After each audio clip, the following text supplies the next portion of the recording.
South Korean veterans shut down an event in an attempt to whitewash their own history.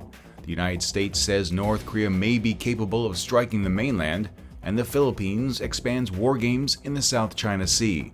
These stories are coming up next. This is the Asia Brief.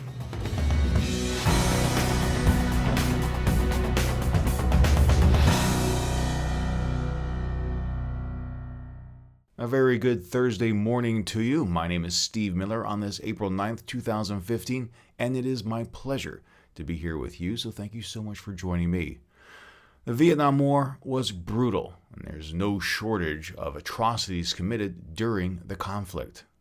The South Korean army massacred some 5,000 Vietnamese civilians, many of whom were women, children, and the elderly, between 1968 and 1974.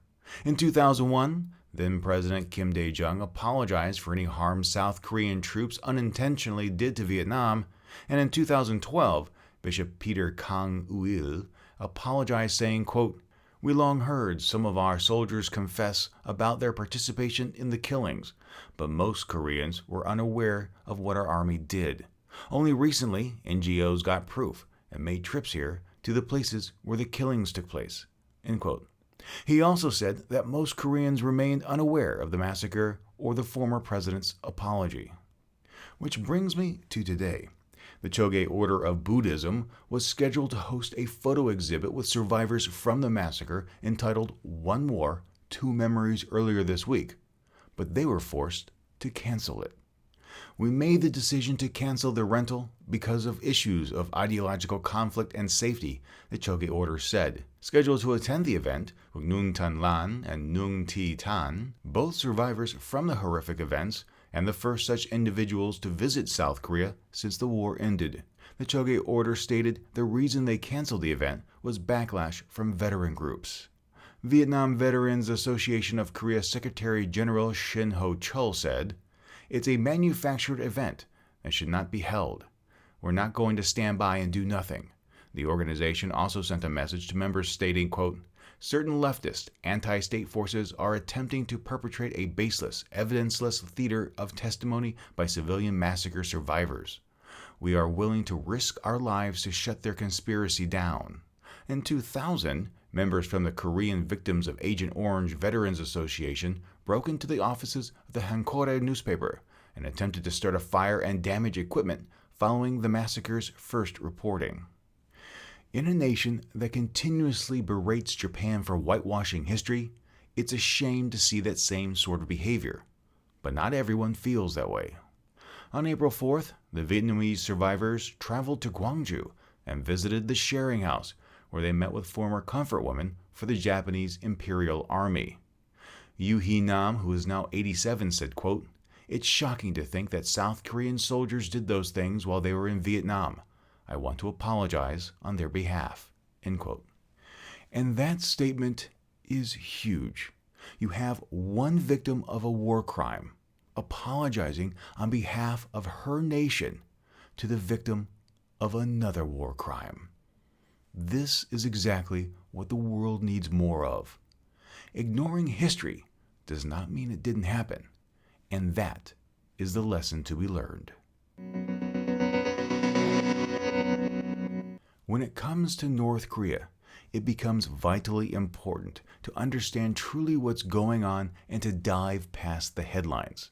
Case in point, Admiral William Gortney, commander of the US Northern Command, told reporters, "Our assessment is that they have the ability to put a nuclear weapon on a KN-08 and shoot it at the homeland." Now, if you only read the headline, or perhaps the lead portion of the article, you'd miss the finer parts of the article.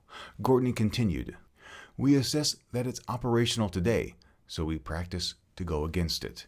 He also noted that the DPRK has yet to test the KN-08, and it's only on display. According to the U.S. Korea Institute at Johns Hopkins School of Advanced International Studies, North Korea has about 1,000 ballistic missiles capable of reaching South Korea and Japan, but faces significant problems with its long-range missiles. So yes, North Korea will have functional ICBMs. Yes, it is going to have nuclear weapons. Yes, it is going to be able to miniaturize them. And yes, you do need a plan of defense, hence the deployment of THAAD. But for one moment, do not fall into the hype that was 2013 and believe that North Korea is going to do something rash.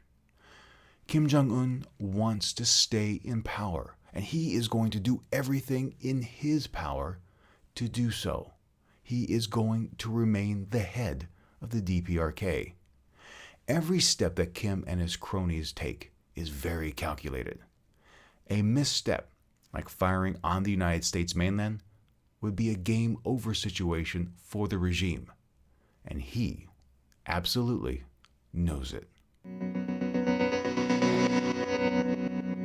More than 11,000 US and Filipino troops are scheduled to begin a 10-day annual military exercise on April 20th.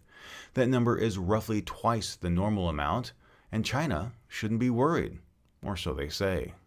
The Philippines says the exercises aren't aimed at China, despite actions many say is destabilizing the area. Philippine military spokesman Lieutenant Colonel Harold Cabunok said this has no direct relationship with the ongoing construction of structures, not a show of force. The joint exercises are designed to increase our capability to defend our country from external aggression.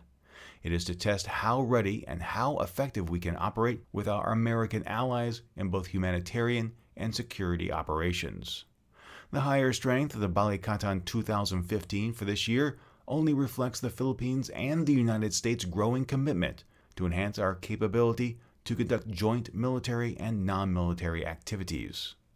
Whatever the real reason is behind these exercises, China is going to interpret them as a show of force, and it is absolutely something the Philippines desperately needs, because China is moving into the South China Sea unchecked, and eventually a show of force will be needed to halt their progress. Well, my friends, those are today's stories, and I hope you'll take a moment to share your opinions in the comments on Facebook or Twitter.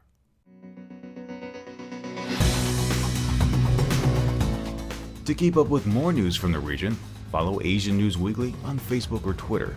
You can also send an email to the show with your questions, your comments, and your feedback. Just drop a note to podcast@asiannewsweekly.net. If you enjoyed today's program, please share it with your friends, and if you haven't, subscribe. It's absolutely free and easy to do. You can do it on our website, asiannewsweekly.net, or in your favorite podcast application like iTunes or Stitcher. That is it for me today. Thank you so much for joining me. My name is Steve Miller, reminding you to be true to yourself and to always be awesome.